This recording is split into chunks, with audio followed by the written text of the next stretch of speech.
when you're a student, you revolve around assignments and homeworks and grades. And when you're in love, you revolve around the object of your romantic emotions. When you are developing a career, you move around a certain goal. So it could be a stage in life. This center could be needs or activities or career. It could also be consciousness or values or aspirations. What you subscribe to, what you believe in, what you like to live for, at least at the moment. The center of that orbit of our life could be that which moves and directs us. Ngayon pa lang, maaga-aga na, sino po ang center ng buhay nyo? Ano ang orbit natin at saan tayo umiinog? What or who is the center of your orbit around which you live and survive and would like to spend the rest of your time? One important thing to remember is that we move in orbits of time. Yung mga orbits of time. Sometimes it's an orbit of infancy or childhood, youth, or adulthood. Sometimes it's the orbit of seconds and minutes, hours, days, weeks, months, seasons, years. But there's a time for specific activities. As the Bible says in Ecclesiastes 3, 1-8, everything on earth has its own time and its own season. There is a time for birth and death, planting and reaping, for killing and healing, destroying and building, for crying and laughing, weeping and dancing, for throwing stones and gathering stones, embracing and parting. There is a time for finding and losing, keeping and giving, for tearing and sowing, listening and speaking. There's also a time for love and hate, for war and peace. May panahon. Kaya yung orbit na sinusundan natin sa Earth, may panahon ng mga seasons. Sa 4-season countries and places, may panahon ng winter, merong autumn, merong spring, may summer. Dahil nandun yung planeta sa orbit na yun, sa lugar na yun. Time keeps moving. And many adults begin to see and even mourn this, especially those who are above 50. Naisip-isip mo na, ang bilis ng panahon, gabi na naman, hapon na naman, umaga na naman. Bakit naisip mabilis ang panahon? Kasi parang malapit nang lumubog ang iyong araw sa buhay. Parang malapit ka nang dumating sa end of this earthly life. While many people will rejoice meeting their Creator, many people have anxieties, and some people would like to extend their earthly lives.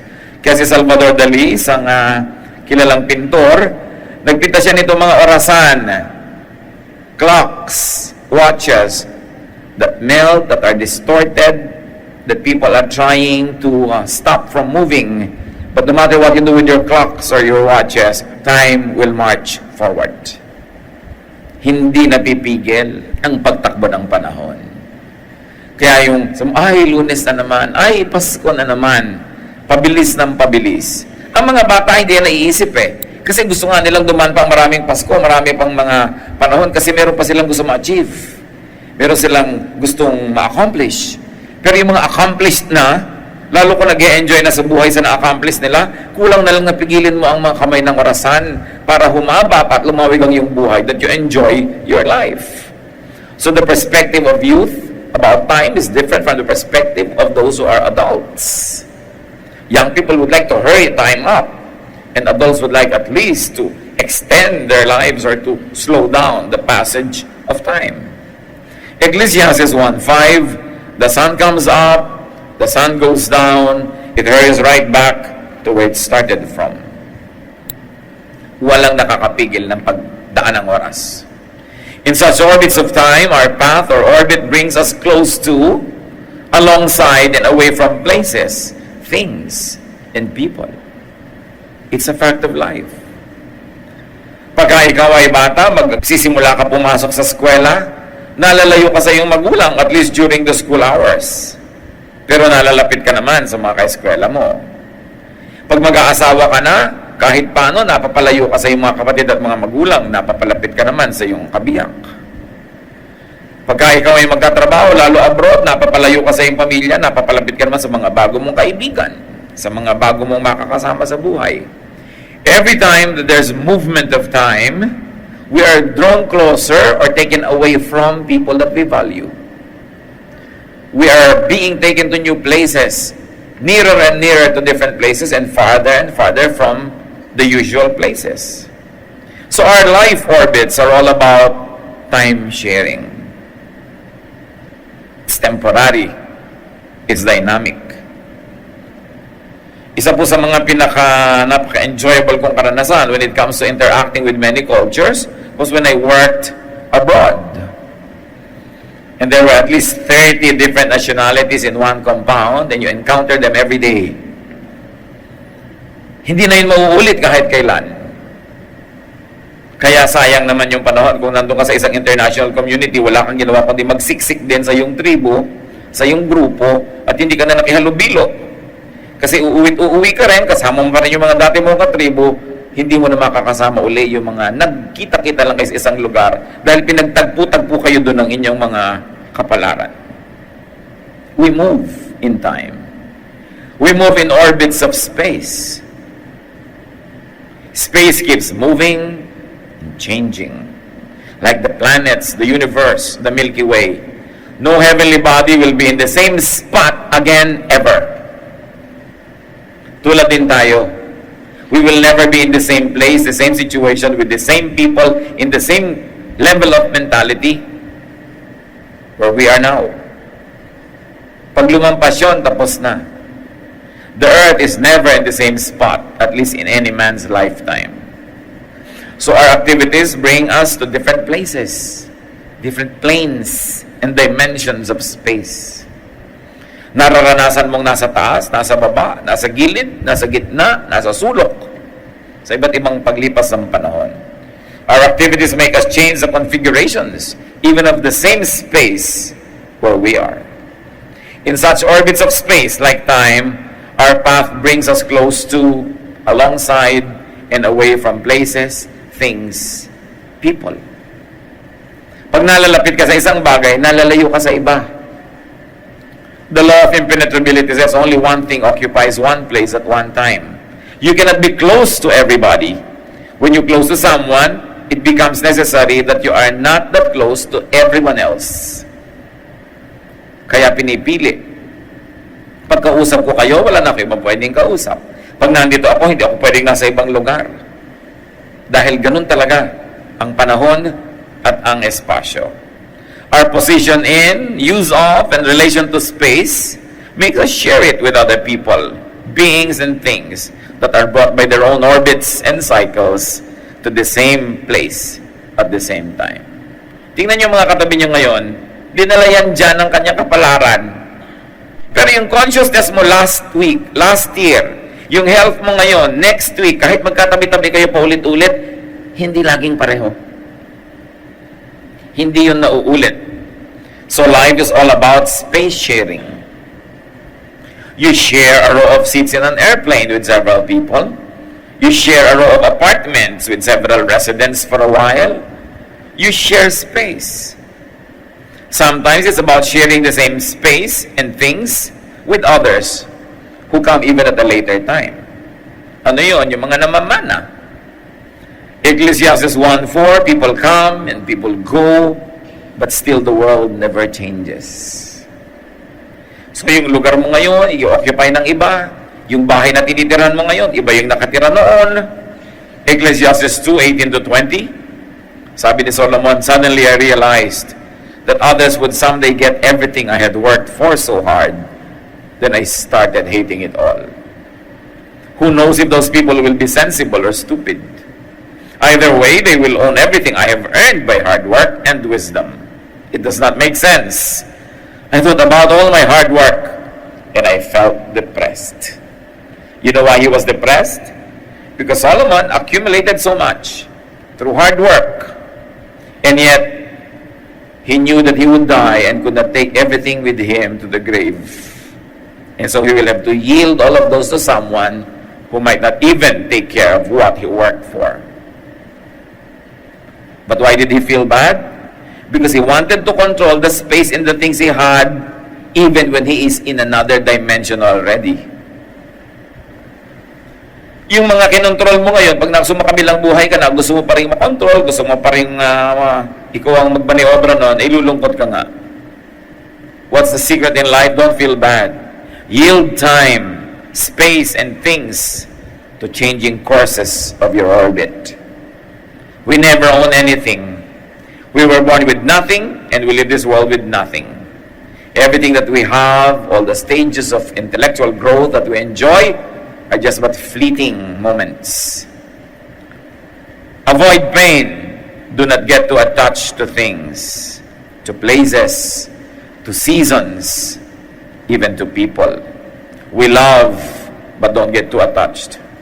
Colossians 3:2, think about what is up there, not about what is here on earth.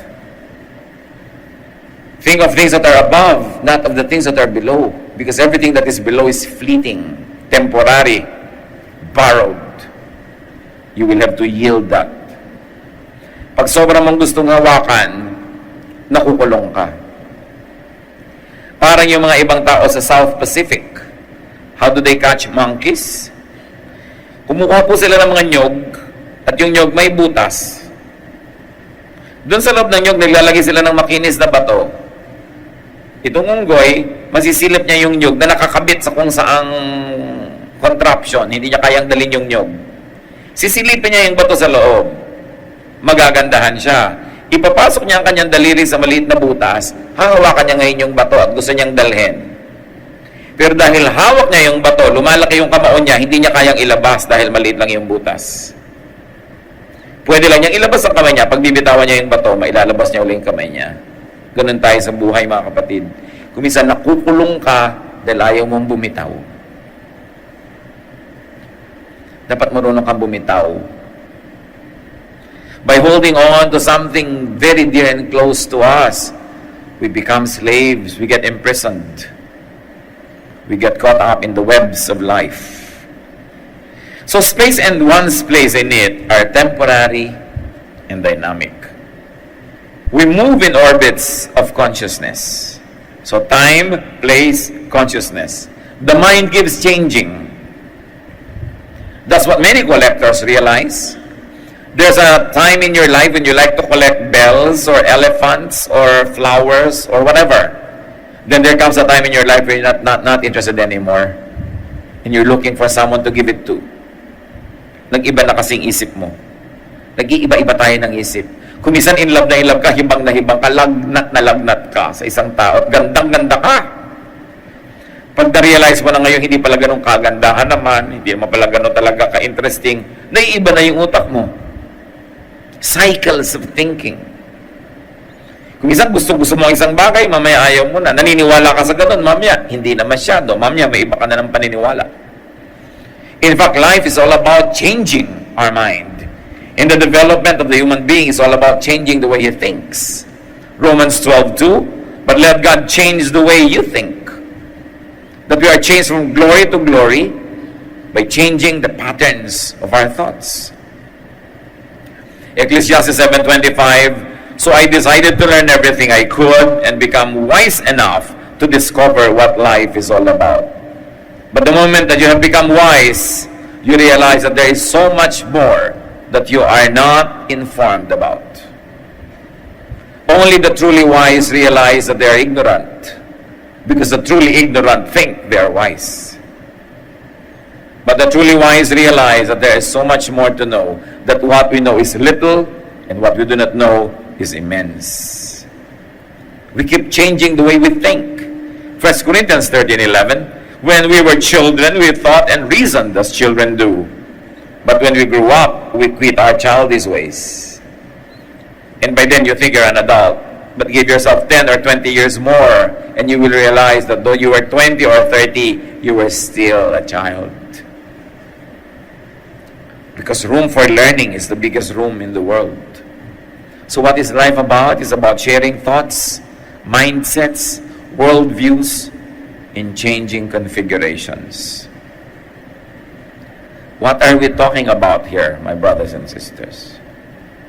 You cannot share anyone's life without sharing that person's thoughts. And people keep changing their thoughts. That's why you begin sometimes as lovers, as sweethearts, and after 15 or 20 years of marriage, you begin to fall apart and grow apart from each other because the way you think begin to separate directions. Nagkakahiwalay ang pag-iisip. To continue sharing your loved one's thoughts, if you like to do that, grow together. Grow in the same direction, grow at the same speed, especially in matters of faith. Kaya mahalaga yung unity of the mind. Pagka ang isip ang nagkakaisa, walang makapaghiwalay sa inyo. Kahit espasyo, kahit panahon. Pero kahit magkasiping, kahit magkatabi sa iisang kwarto, pag magkaiba na kayo ang takbo ng utak, artificial na ang inyong unity. Bakit pinag-uusapan natin ang mga bagay na ito, mga kapatid? Why are we talking about our lives being lived in orbits? Because spirituality, Christianity, is all about living life to the fullest. The Lord Jesus said in John 10, "Then I came that you might have life and have it abundantly, have it fully." How does one live fully? Because we move in orbits, make the most of shared time. Colossians 4:5, always make good use of the time. Pag may kasama kayo ngayon, mga kapatid, enjoy na. Enjoyin nyo yung pagsasama ninyo. Kung kayo ay nasa maginaw na klima, enjoyin nyo yung ginaw. Huwag kayong magreklamo. Pag nasa mainit kayong klima, enjoyin nyo yung init. Huwag kayong magreklamo. Kasi yung panahon na yun, maiiba at maiiba. Kung sino ang kasama ninyo, sometimes you join a group tour, and there are 10 other people there who are companions from hell, no? Ang hirap-hirap ng group tour, yung mga laging late yung isa, kakainis kumisan. But you will never be in the same bus again ever in your life. So learn to enjoy that shared time. You have a choice to feel miserable, unhappy. But why will you do that? The time will never come again. Kung sino yung kasama mo, ano yung ginagawa mo sa oras na yon, ano yung panahon ng kasalan, magsaya ka. Panahon ng libing, dito ka maglungkot. Hindi pinagbabalik-baligtad. Kasi yung panahon hindi bumabalik. Always make the most of shared time. Lalo sa mag-asawa, hindi nyo naman alam kung sino unang gagraduate. Hindi nyo alam kung sino unang kukunahin ang panahon. Kung kailan wala na, tsaka nyo mamimiss. Habang nandyan, share everything. Enjoy to the most. Pag nagkahiwalay kayo, ganun talaga buhay. Yan ang pinag-uusapan natin, mga kapatid, para mga planeta. Kung ito yung Earth, lumalapit yung Venus, huwag mo ka magreklamo, enjoyin mo yun. Kasi lalayo din yun, magkakahiwalay din kayo kasi lahat kayo may orbit. Lahat ng tao may orbit. So kung magkalapit kayo at yung the orbit of the person brings him near your orbit, enjoy it. It will never happen again. Love the most, give the most, do the most good, and then move on without regrets. Because we move in orbits, make the most of shared space. Romans 12:16, be friendly with everyone. You can be unfriendly, even hostile to your neighbor or to your roommate if you're in a dorm, but what kind of life will you have? So, make the most of shared space. After all, it will not be forever. Everybody has orbits. People will move away from you, whether you like it or not, and you will move towards other people as well. But if you keep on making misery out of company, you will carry misery with you everywhere, and you will never have a life that Jesus wants to be abundant and full. Make the most of shared minds. Proverbs 1:8-9, my child, obey the teachings of your parents, and where their teachings are wood, a lovely hat, or a pretty necklace. Young people, enjoy sharing the minds of your parents. They have learned so much. They have gone to life before you, and they like to spare you from many sorrows. Don't keep complaining about what they teach you and how sometimes insistent they become. Enjoy it. Pagka meron kang kausap na matalino, huwag kang makipag-compete. Listen and enjoy. When there are two talkative people in the room and they both talk, nobody wins because nobody listens. But if somebody talks and you listen, you end up a winner because what you knew before is now more because what the person was saying was added to your knowledge. But the person that kept on talking never added anything to himself. So listen, kung minsan nakikipag-compete ka, anong mapapala mo? Kaaway, kagalit. Minsan, alam mo yung anak ko, second honor. Ang anak ko nga, first honor. O, ano ngayon ang hinahanap mo? Away? Hayaan mo lang siya, appreciatein mo lang. Ganito yung mentality ng kausap mo. Alangan mong ibahin mo siya. Amo ka, ang yaman-yaman mo, ang dami mo nang nalaman sa buhay, meron ka empleyado, inahanap mo sa kanya yung talino mo. Eh kung ganun kayo, di siya katalino, di dapat hindi ka mo na siya tauhan. So, kung ano yung mentality niya, enjoyin mo. Huwag mong i-impose yung mentality mo on others. Do not impose your values and mentality on other people.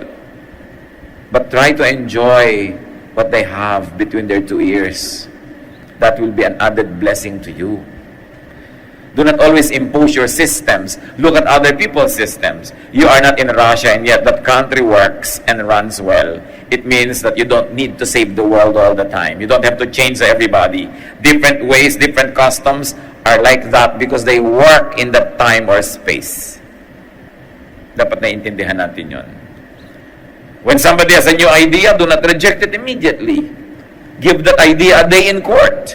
Like Paul's idea about Jesus was very strange to the Greeks. Acts 17, 19 to 20. They brought Paul before a council called the Areopagus and said, "Tell us what your new teaching is all about. We have heard you say some strange things, and we want to know what you mean." Ganon ang natututo. Hindi ko naintindihan ang pinagsasasabi ng taong yan. Pakinggan nga natin. Ganon. Hindi yung, ayaw ko nang pakinggan kasi hindi ko maintindihan. Shared minds. At any given time, we are growing in our mind. And no two people grow at the same time. So somebody knows something you don't. Somebody understands something that you probably don't. Enjoy it. Relish the good that is shared. Kasi, lilipas agad. Yung mga bata sa pamilya nyo, na isip bata, kasi bata, gusto nyo agad mag-mature, enjoy the childhood of your children because they will not be children for long. Hindi ka na laging parang punong inaakyat niya at gustong yakapin. Pagka nga nag-teenager, di ayaw ka makasabay sa mall. Hindi laging ganon. Hindi nila laging gustong sumama. Sama ako. Isama nyo habang gusto. Kasi darating ang panahon, kahit mo pilitin, ayaw. Lumilipas. Because we live in orbits, you won't be here again. You won't be there again. So maximize enjoyment, maximize goodness, and doing good. Because you will never be in that spot again, ever. Meron kang strength, may taong mahina, pinagsama kayo in the same time and space ng inyong orbits, aanin mo yung strength mo. Pagsasamantalahan mo siya, kakaya-kayanin mo, o gagamitin mo yung strength mo para siya palakasin at tulungan. Then magkakahiwalay na kayo, anong laman ng budhi mo? Anong laman ng puso mo? Kaligayahan o guilt?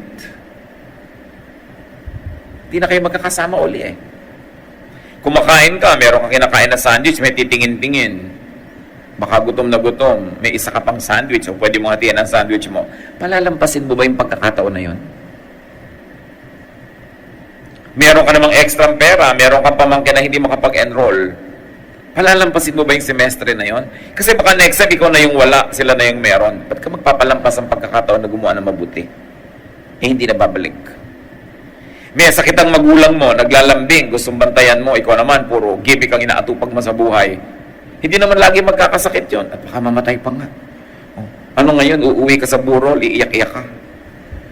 Pag may pagkakataon tayong gumawa ng mabuti, huwag niyong papalampasin. Lalo't kayo yung magbibigay, kayo yung malakas, kayo yung may kapangyarihan, sayang pag pinalampas. If there's any opportunity to do good, don't let it pass. It may not come again. Pinagsasama-sama tayo ng kapalaran, pinagtatagpo-tagpo tayo ng iba't ibang tao, iba't ibang uri ang utak sa iisang lugar, sa iisang panahon, dahil merong purpose.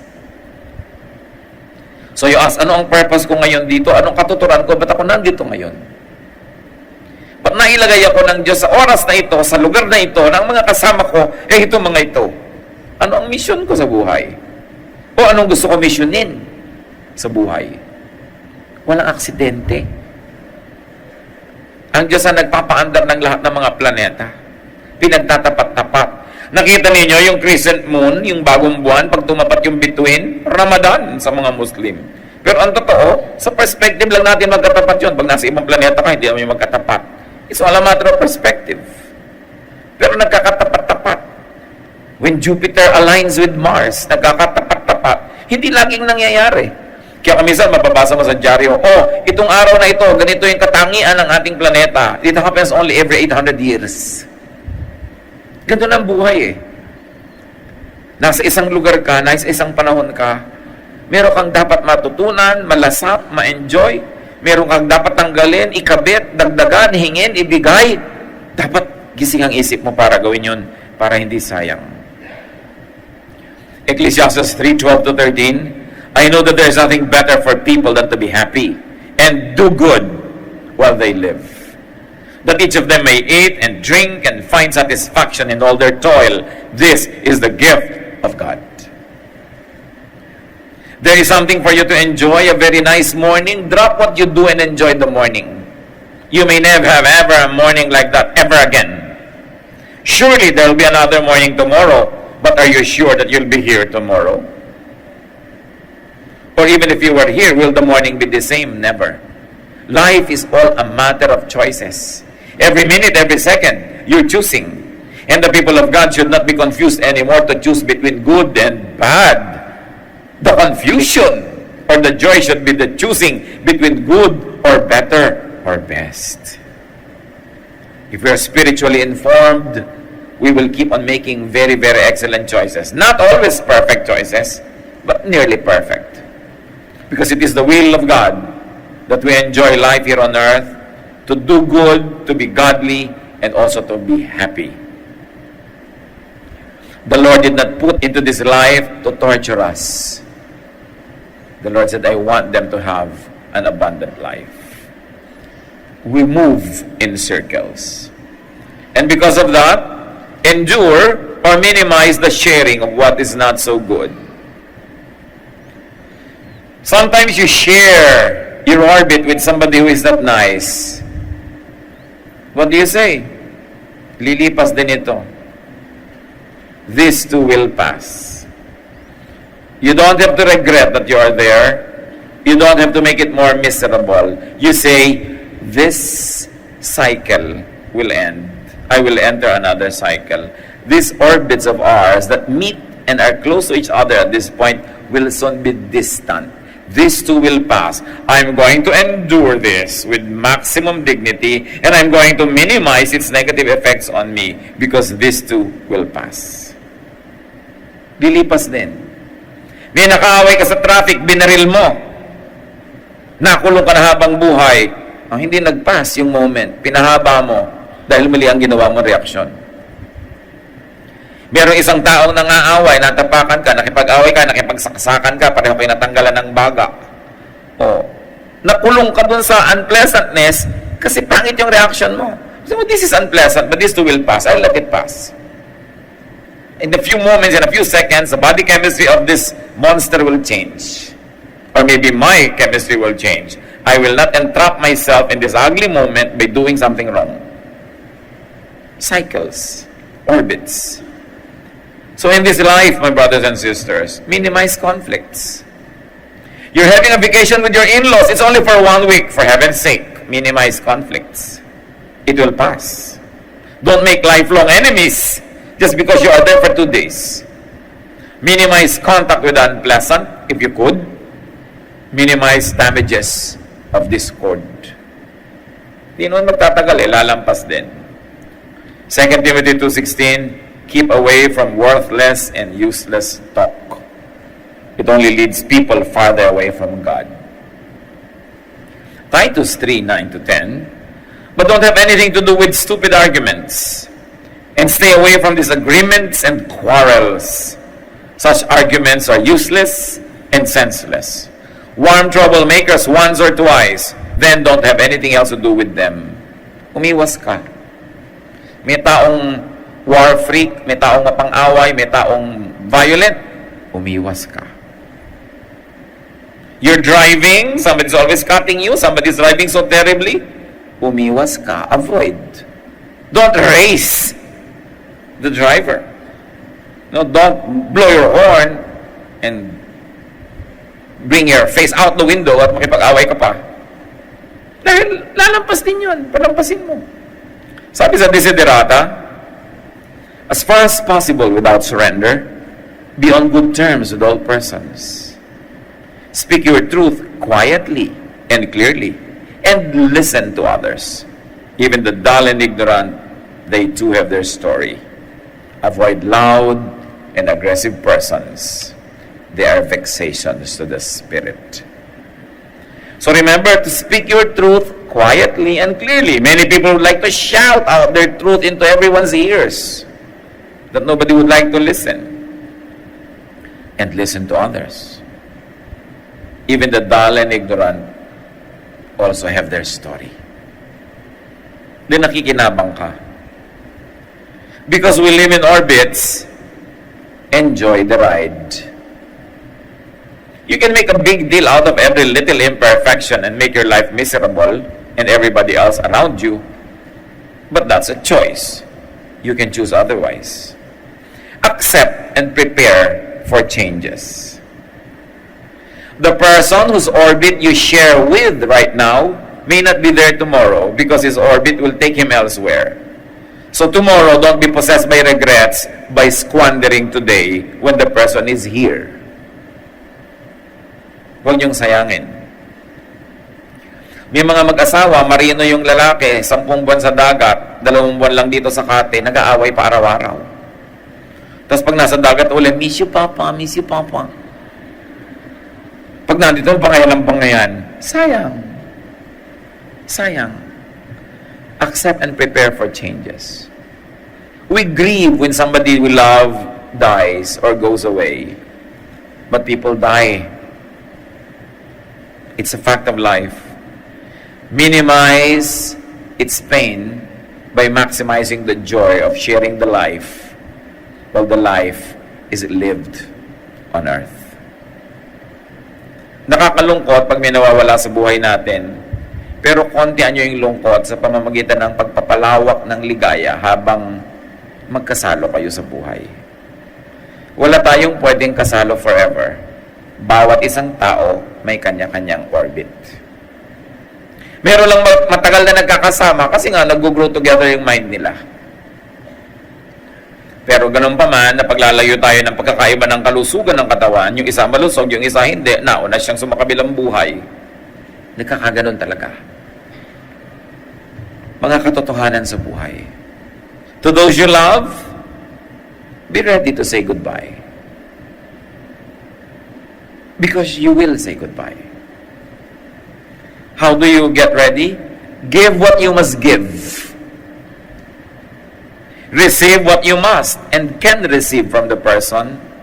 Love to the fullest. And move on without regrets. Nandiyan na yan ngayon, mahalin mo na.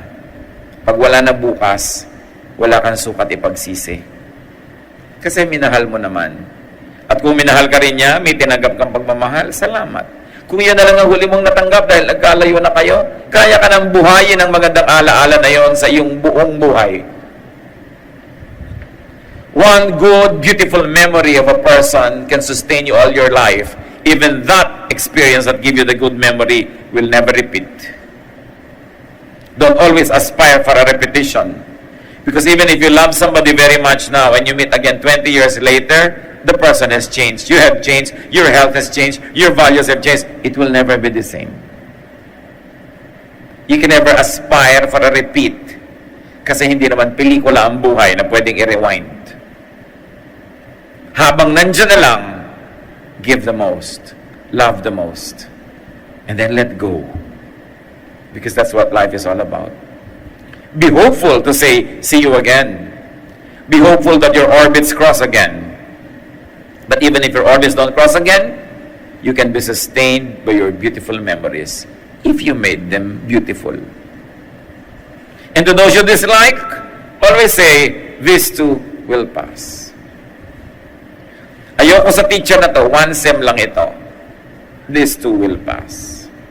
No? Nakikipagbakasyon ka with people you don't like. This too will pass. I will never damage them permanently, nor myself. And then be glad to say goodbye. Because you will. Matatapos din yun.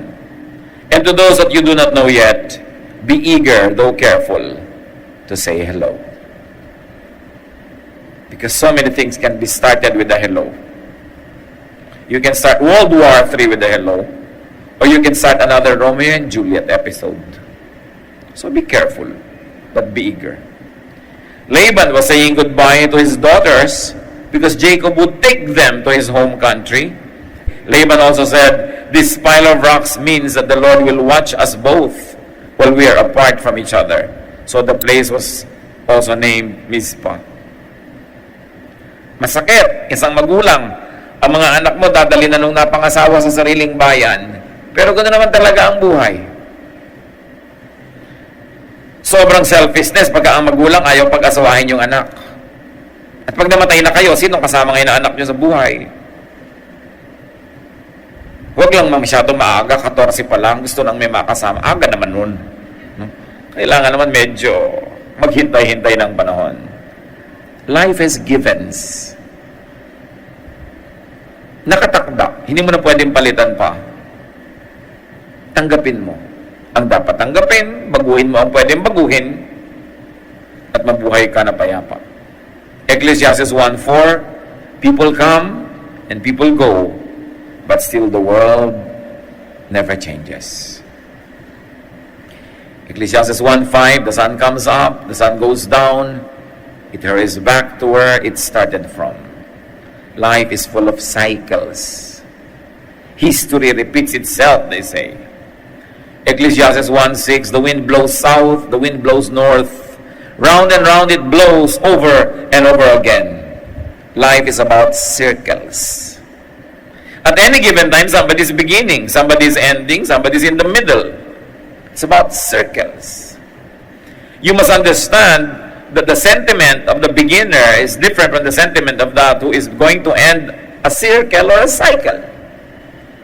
Expand the way you understand people. Ecclesiastes 1:7, all rivers empty into the sea, but it never spills over. One by one, the rivers return to their source. Life is about recycling. Not one drop of water had been added to nor subtracted from the planet since creation. Puro lang evaporation, condensation, etc., etc. Yun at yun din. Ganon din ang buhay. Recycling. What is the cause of sorrow? Too much attachment and not knowing what to do with time and space. Ecclesiastes 1:8, all of life is far more boring than words could ever say. Our eyes and our ears are never satisfied with what we see and hear. So how do you reverse that? Teach your ears and eyes to be happy with the here and now, to be satisfied. Percy B.C. Shelley says, we look before and after and pine for what is not. Therefore, answer serious laughter with some pain is fraught. Our sweetest songs are those that tell of saddest thought. Pag ang lagi mong hinahanap, yung wala, at yung nandyan, binabaliwala mo, hindi ka na sasaya. Dapat yung nandyan, appreciatein, yung wala, limutin muna kahit sumandali. Hindi yun unfaithfulness. Lagi mong naaalala, nalulungkot ka naman, gumawa ka ng paraan para malimot mo kahit sandali. At pag nandyan na, tsaka mo nalang uli alalanin. Kaya sabi na isang tula, better by far you should forget and smile than that you should remember and be sad. Kung may nagmamahal sa inyo, huwag nyo laging hanapin na mamiss kayo dahil kawawa naman siya, biruin nyo na mamiss kayo. So kung medyo nalilimot-limot kayo, mahal nyo siya, dapat na rin kayong sumaya dahil at least yung hapdi, yung kirot ay bumababaw.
O pag may minamahal ka, di ba ang gusto mo maging independent siya?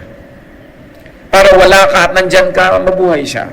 Mga magulang, pag naputol na ang pusod ng bata mula sa sinapupunan ng ina, nagsimula na yung pagiging independent. Dapat natin siyang tulungan na makatayo mag-isa na hindi lagi nakaasa sa atin. Kasi hindi naman tayo lagi nandyan. So one of the best gifts that we can give to our children is to teach them to live their cycles and their paths and their orbits. Kahit hindi tayo kasali. Kesa lagi tayo nakasali pero nakasandal sila tumaasa. There's always a parting, a letting go in life. And those that hold on too much and too tightly and too long are the ones who suffer. And you make everyone else around you suffer as well. The joy and the peace of life is in letting go. To enjoy it while it's here and to let go when it has to go away. Ecclesiastes 1:9. Everything that happens has happened before. Nothing is new. Nothing under the sun. So learn from the patterns. Don't reinvent the wheel. Young people, learn from your parents. Learn from the experiences of the generations ahead of us and who went before us. Because things just keep repeating. Ecclesiastes 1:10, someone might say, here is something new, but it happened long before we were born. Paulit-ulit lang ang lahat, tulad ng fashion.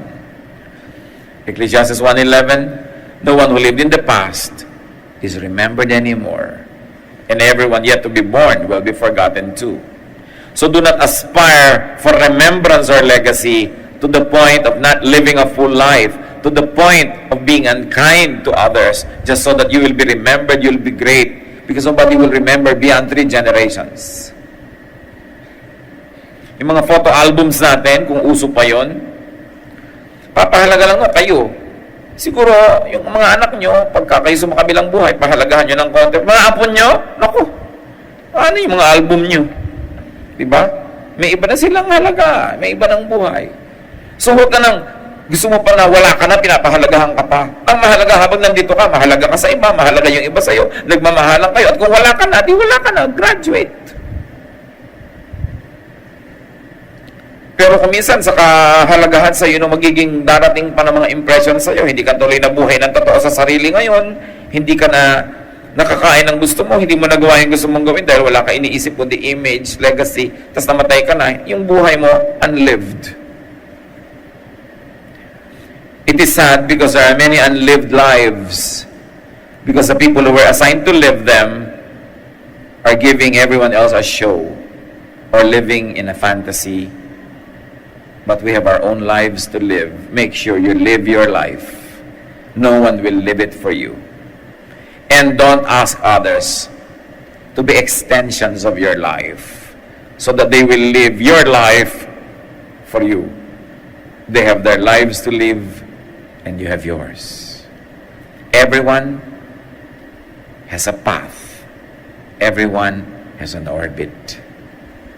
It is unkind to derail other people from their own orbits because you want them to be under your shadow. It is unkind to dominate people, to dictate upon them. They have their own orbits and you have yours. Do not contend with the orbits of life. You will never win. You will only be miserable and you'll be unhappy. One high meaning of religion and worship is to live life to the fullest. Worship of God is not always about a formal activity that ends in time and begins in time and has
Philippians 3:13, my friends, I don't feel that I have already arrived, but I forget what is behind, and I struggle for what is ahead. When you keep on looking backward, especially with regrets, or pain, or sorrow, or hatred, or envy, you are wasting the here and now, because you are accommodating what is already gone. Look around you, live life to the fullest. Yesterday is a spent and cash check. Tomorrow is only a promissory note. Only today is cold cash. Don't forget to enjoy it, because the enjoyment of God-given life is worship also.